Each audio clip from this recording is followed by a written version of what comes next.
Fala galerinha do xadrez! Hoje é um dia muito feliz aí para a nossa equipe brasileira. No nosso masculino a gente teve aí 4 pontos em 4 partidas. A gente já teve o vídeo aí do Leitão hoje, também o brilhantismo aí do Alexandre Fier.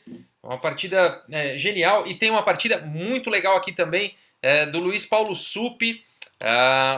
Estamos falando aí das Olimpíadas 2018 na Geórgia, o maior evento mundial aí de xadrez por equipes.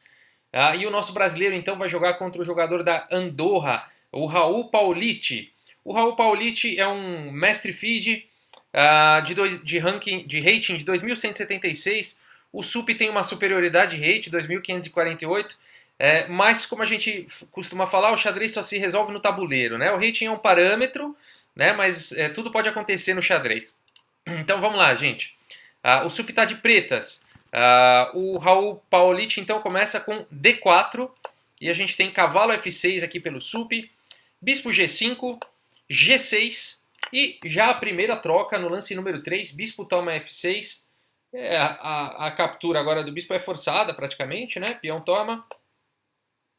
O jogo seguiu com G3, D5, bispo então em G2 e aqui, gente, é muito interessante que a gente imagina que vá se jogar bispo G7 depois da roque, né?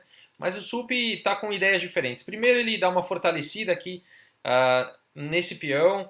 Esse bispo está numa diagonal muito forte, então C6, né? Não custa nada adicionar mais uma defesa a esse peão.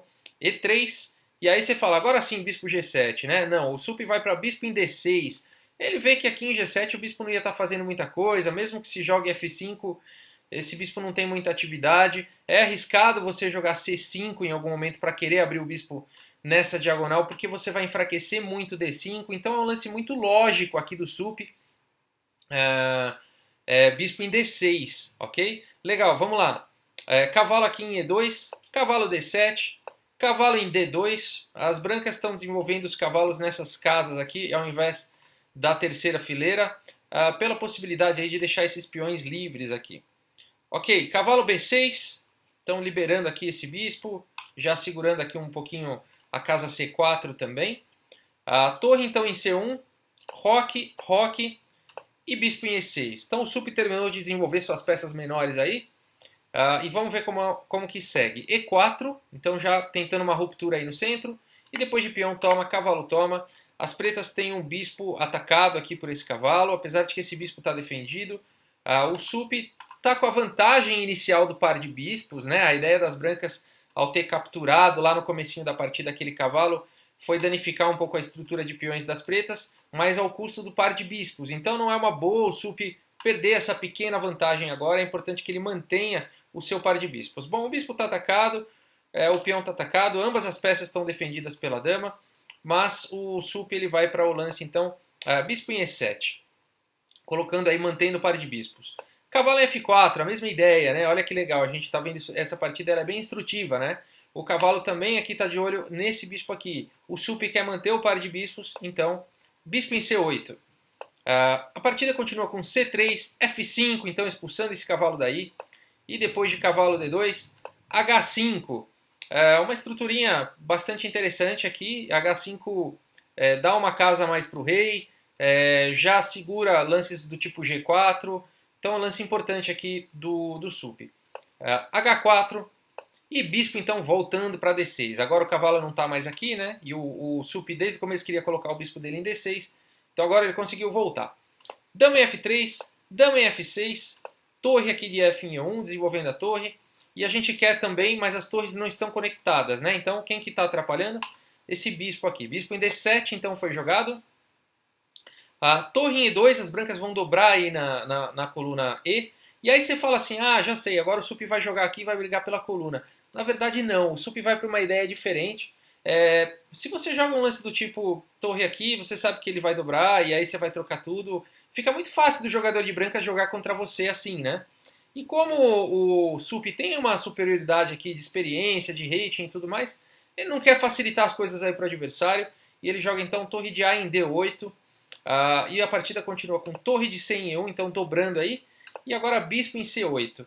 O Suppi conseguiu manter o bispo dele nessa diagonal, mas ele passou a torre então antes e as torres estão conectadas. Cavalo em D3 E cavalo D3 é um lance interessante. O que está acontecendo aqui?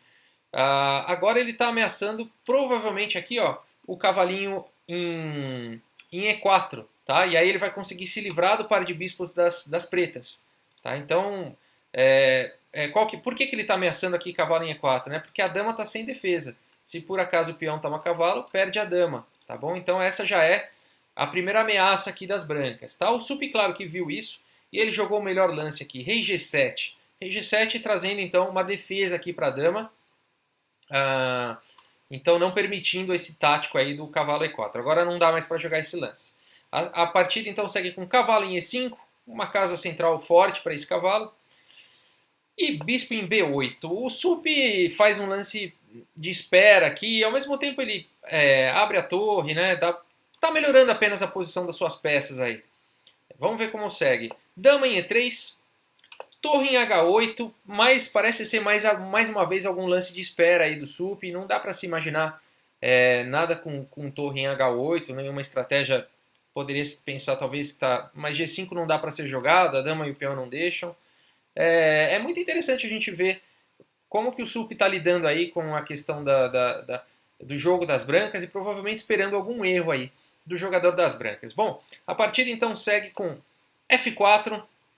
Essa torre de H não está fazendo nada, ela volta então para E8. Dama em F2, tirando a dama aí da coluna da torre. E cavalo então em D5, esse cavalo está buscando uma casa aí um pouquinho melhor. Cavalo em B3, dama em D6, dama em F3, cavalo em F6, então já interessante essa manobrinha aqui de cavalo que o Sup está fazendo, provavelmente aí buscando a casa E4.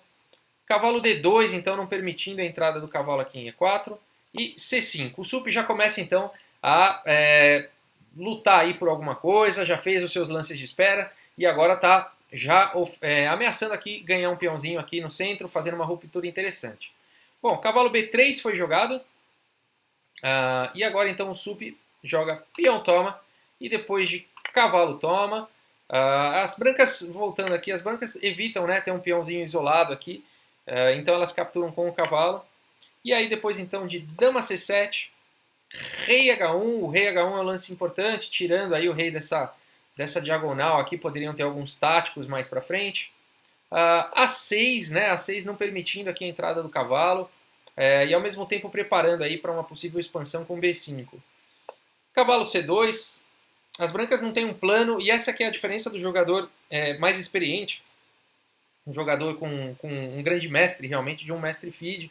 É um entendimento de posição, as brancas não conseguem achar um plano aqui, e agora então o Sup sente que é a hora dele melhorar a sua posição, com bispo em A7, então colocando aí o bispo de trás da dama, né, e já colocando numa diagonal bem melhor aí do bispo. Dama em F1, torre em D6, então agora as pretas preparando para dobrar as torres, um lance flexível, né, pode ser dobrado aqui, pode ser dobrado aqui, então um lance estratégico aí, posicional bastante interessante. Torre D1 brigando pela coluna, torre de E em D8, e depois de torre toma, cavalo aqui em E3.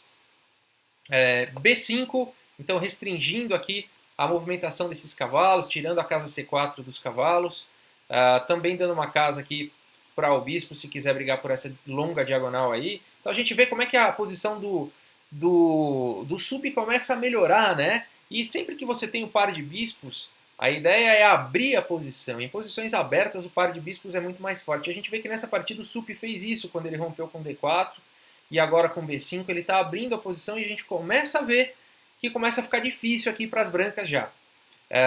Dama em E1, então você vê que é uma partida de paciência, né? E bem estratégica. Cavalo em E4, então uma casa central bastante importante. Fazendo, de certa forma, uma pressão aqui em G3, está defendido, mas fica escravizando a dama. É um cavalo muito forte, realmente. A partida segue com bispo toma, e depois de peão toma. O problema aqui é o seguinte, depois desse bispo toma e peão toma, é que se você reparar, esse cavalinho aqui, ele está numa posição triste, né? Porque ele não tem para onde ir mais, né?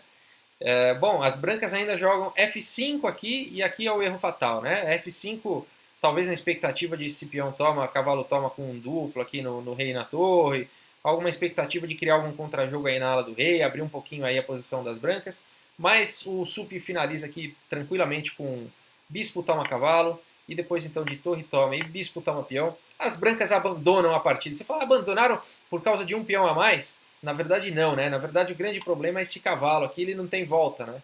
Ele está preso aí, vai vir um lance do tipo dama c5 e dama toma e5, não tem como evitar isso.